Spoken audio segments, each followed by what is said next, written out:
የራሷን ሰብስክራይብ ልታስደርግ የመጣሽ አምጣችሁ ግን እሷን ሳፖርት እንድናረጋት ነው የፈለጋችሁ ወይስ በፌሚኒስት ልትዙት ነው ቲክታኩን የመጣችሁት? ጋይስ ምንድነው? ማን ነው ማንን እየወነጀለው ያለው? ጋይስ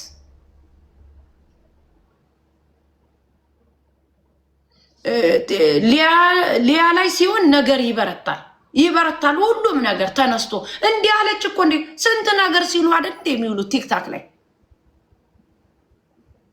እነ ወይዘሮ ዲቦራ እኮ የገዛቃቸውን አስዘው እኮ እንዴት እንደዚህ ይሆናል ሲባል እኮ በራሴም ስምን ታመጣላችሁ ያለች እኮ ናት። ጅነ ይግባባችሁ። ለነገሩ እንደዚህ አይነት ሰው ነው የሚያስፈልጋችሁ እናንተ። ዛሬ ቁጭ ብላችሁ ቄጥ ተጣርጋላችሁ። ሊያ ላይ ሲሆን ነው እንዴ ሁሉ ነገር የሚበረታው። እስቲል 3 ዓመት 4 ዓመት ግን ፊንገር ሾ ነው እያላችሁ ግን ኮመንት ላይ እያሳደዳችኋት ነው ያላችሁት። እሷም እኮ በገዛ ቃይ ምን አገባችሁ ማለት ትችላለች። ልክ እኔም በገዛ ጠረጴዛ ምን አገባችሁ እንዳልኳችሁ። የመጨረሻ ራሳችሁን የማትወዱ አሪዎስ ሴቶች አላችሁ። ወይ በወንድ የተበደላችሁ ናችሁ፣ ወይ ህይወታችሁ ባሰባችሁ ትክክለኛ መንገድ እየሄደ አይደለም፣ ወይ የቤተሰብ ፍቅር አታውቁም። አይስዌር አታውቁም። ሰው ልጅ ከጠረጴዛ ወደ ጠረጴዛ ወድቆ ደሟ በፈሰሰ እምትሉ ሴቶች እኮ ነው ያላችሁ። እምትሉ ሴቶች ነው ያላችሁ። ቁጭ ብለሽ ትጠብቂ ነበር ደሜ እስከሚፈስ ድረስ ማለት ነው። ይሄ ራስን አለመውደድ ራሱ ያሳያል። ጥላቻ ነው ያለባችሁ። በቃ አቁሙ በግሩፕ የምታረጉትን ነገር። ዛሬም ነገም ቁጭ ብለን ድምፅ እንሆናለን ለሷ ወደድክም ጠላ።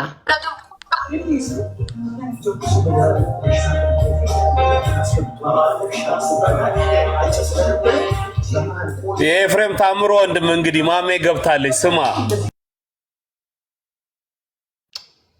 ቁም ነገር ነው እያወራን ያለ። አንተ ደግሞ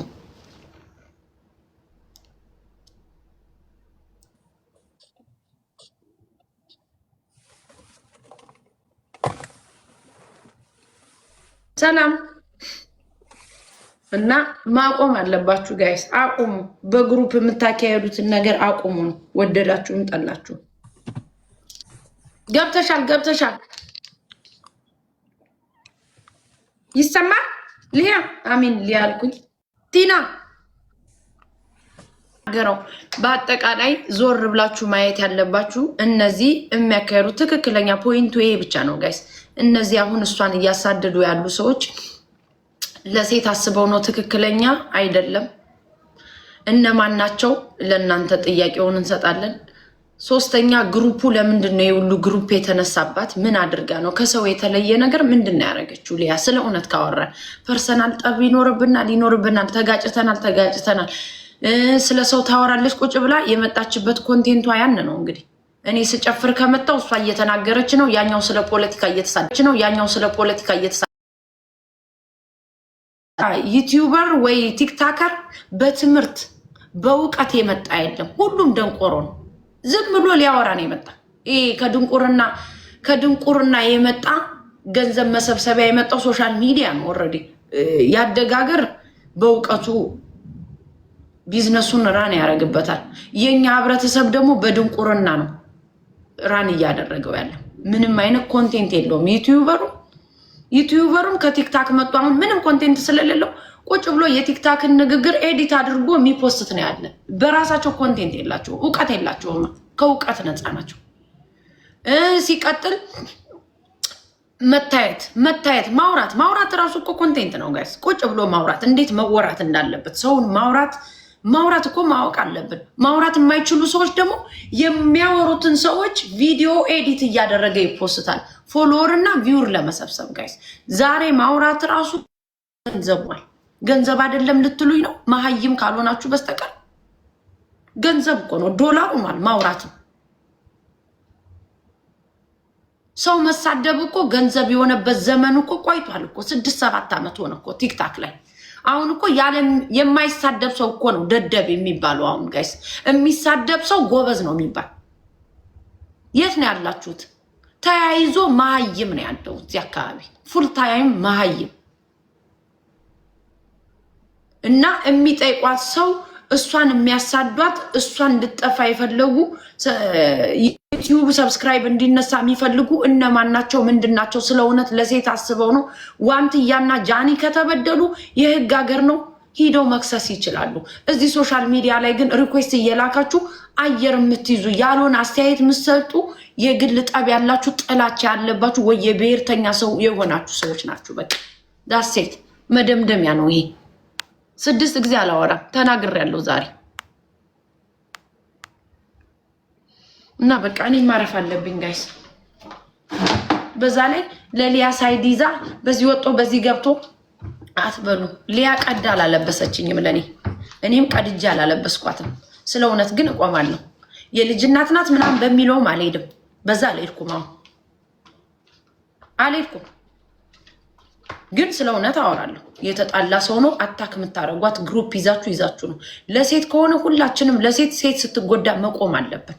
ልክ እኔ ማን ነው እቺ አረብ ሀገር ያለችው እንትና ሴቶችን ሰብስባው እኔ ፊት ተቀባ ተላጠ እያለች ቁጭ ብላ የምታወራው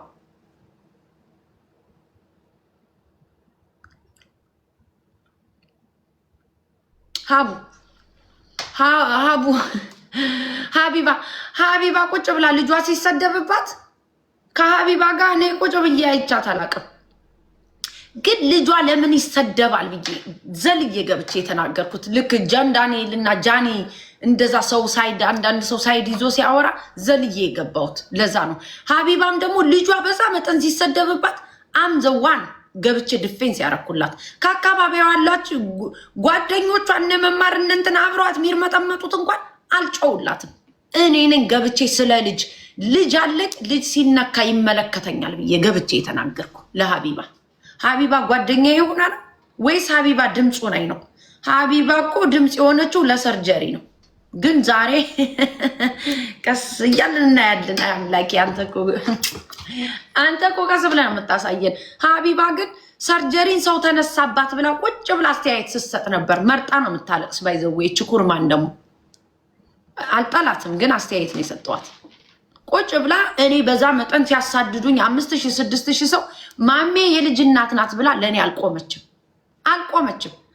ሰርጀሪ ግን እንደፈለገች ድራማዋን ሰርታ ምንም እንዳልተፈጠረ ፍቅሮች እየወደች እያለች ስትገባ ለምንድን ነው በዚህ መጠን የሚያሳዷት ብላ ለሰርጀሪ ድምፅ ስትሆን ነበር። ልጇ ሲሰደብና የጉራጌ ህዝብ አይሰራም ብላለች ሲባል የጉራጌ ህዝብ ሁላችን እናውቀዋለን ሰራተኛ እንደሆነ። ሀቢባ ብቻ አይደለችም የጉራጌ ህዝብ እንደሚሰራ ይታወቃል ሰራተኛ እንደሆነ። ግን በዛ መጠን ልጇን ሲያሳዱባት እኔ ነኝ ገብቼ ልጅ አለኝ የልጅ ነገር ይመለከተኛል ብዬ አስተያየት የሰጠሁት። መርጠን አናልቅስ የሚባለው ለዚህ ነው ጋይስ።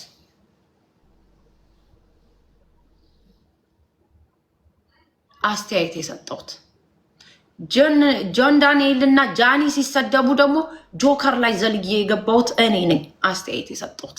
ጆከር ምን አባቱ ነው የምፈራው? እከካም ጆከርን ፈርተሽ ነው ትኛለሽ አንጃውን በኮም እሱም የሰጠው አስተያየት አንድ ነው። ልክ እንደኔ ነው። እኔም የሰጠሁት አስተያየት ልክ እንደኔ ነው። ልክ እንደሱ ነው የሰጠሁት። ስለምናየው ነገር ነው አስተያየት ምንሰጥ። ሳይድ አንይዝም። ወደዳችሁም ጠላችሁ ቲክታክ ላይ ሳይድ ይዘው የሆነ ነገር የሚያገናኛቸው ሰዎች አሉ። እንደኔ አይነቱ ደግሞ ያየውን ነው የሚናገር። በቃ አሁን ደግሞ በሊያ ሳይድ ይዘን ሳይሆን ጥፋት ሊኖርባት ይችላል። እንደዚህ ግሩፕ ማስነሳቱ ግን ትክክል አይደለም። በቃ አይደለም። ስለ እውነት መቆም አለባችሁ።